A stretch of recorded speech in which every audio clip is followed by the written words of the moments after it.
আরেকটা কথা, মার্কাজের নামে বাংলাদেশের কোন মসজিদকে মসজিদে জেরার বানাইতে দেওয়া হবে না, ষড়যন্ত্রের আখড়া বানাইতে দেওয়া হবে না।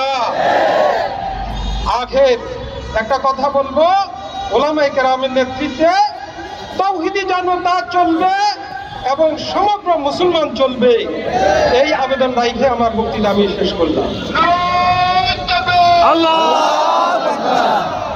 সংগ্রামী তাওহীদি জনতা, আমরা লক্ষ্য করছি এখনো আজকে সমাবেশে বিভিন্ন অঞ্চল থেকে মিছিল আসছে,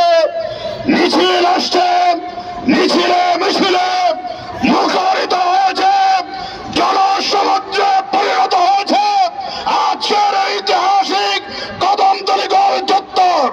এ পর্যায়ে বক্তব্য রাখবেন হযরত মাওলানা তাওহীদুল ইসলাম, বক্তব্য রাখবেন হযরত মাওলানা তাওহীদুল ইসলাম।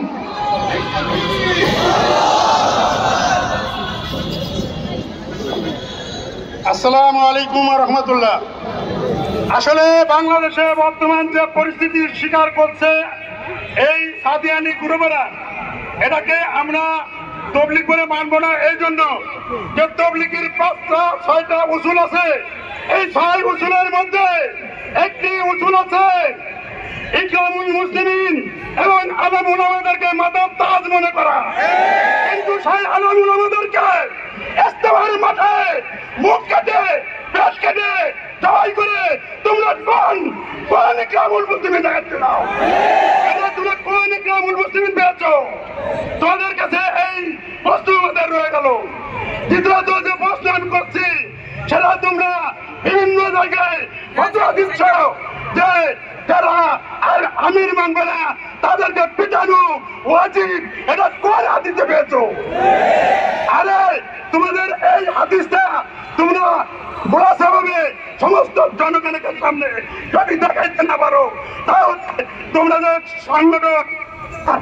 সন্ত্রাসী সংগঠন, এটা সারা বিশ্বের কাছে আজ থেকে সারা বিশ্বে সন্ত্রাসী সংগঠন হিসেবে আমরা দাবি করব। এবং পরিশেষে আমরা আমাদের অন্তর্বর্তী সরকারের কাছে দাবি করব, সাত থেকে শুরু করে ওয়াসিফ থেকে শুরু করে যত আমাদের মাথা মুঠা, এদের প্রত্যেককে আপনারা গ্রেফতারি পরোয়ানা জারি করে তাদেরকে ফাঁসির আওতায় আনার জন্য এবং সারা বাংলাদেশে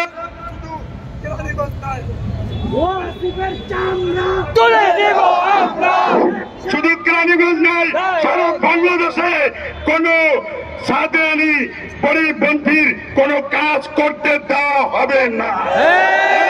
এই কথা বলা যারা রাজি আছেন, এই কথা যারা রাজি আছেন হাত উঠে থাকা। ধন্যবাদ সবাইকে। সংগ্রামী তাওহীদি জনতা, বক্তব্য রাখবেন কেরানীগঞ্জের মুসলিম আলেমদ্বীন হযরত মাওলানা আবু ইউসুফ সাহেব। বক্তব্য রাখবেন মুসলিম আলেমদ্বীন হযরত মাওলানা আবু ইউসুফ সাহেব।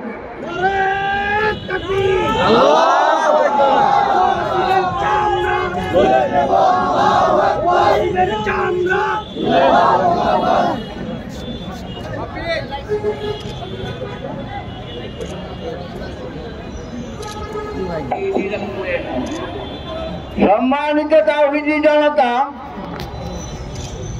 বিষয়গুলো সকলের কাছে স্পষ্ট। 1 নম্বর দাবি হলো আমাদের খুনি সন্ত্রাসী সাদিয়ানীদের অন্যায়ের বিরুদ্ধে তারা যে হত্যা করেছে, হত্যার পরিবর্তে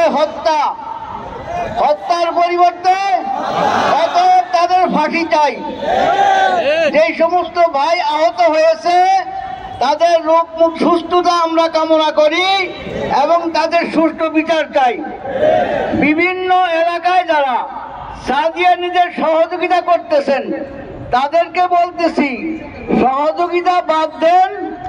আর সহযোগিতা যদি করেন প্রত্যেক মহল্লা থেকে, প্রত্যেক হালকা থেকে তাদের নাম মেনশন করে আমাদের মার্কাজে জমা দেন, তাদের নামে মামলা করা হবে।